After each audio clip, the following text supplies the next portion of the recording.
Teachers day gift দিতে গিয়ে যা হলো, গিফট নাকি ফিস? ম্যাম, এই নিন আপনার টিচার্স ডে গিফট। বাহ, এই পেনটা তো দেখতে খুব সুন্দর হয়েছে রে, কিন্তু এটা তো লিখছেই না। তাহলে ওটার মনে হয় কালই শেষ হয়ে গেছে। দেওয়ার কি দরকার ছিল তাহলে পেনটা? ম্যাম, আমি কিন্তু এই মাসের ফিসটা ক্লিয়ার করে দিয়েছি। ও, আরে পেনটা তো এবার গড়গড় করে লিখছে।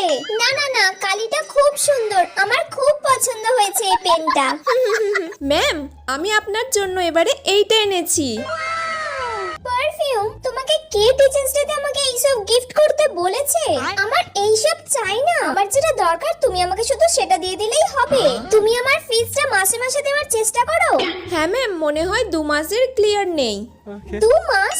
তুমি আমার কাছে 2 বছর পড়ছো, মাত্র 2 মাসের মাইনে দিয়েছো এখনো। তাড়াতাড়ি ওগুলো আগে ক্লিয়ার করো, এইসব গিফটের আমার কোনো প্রয়োজন নেই।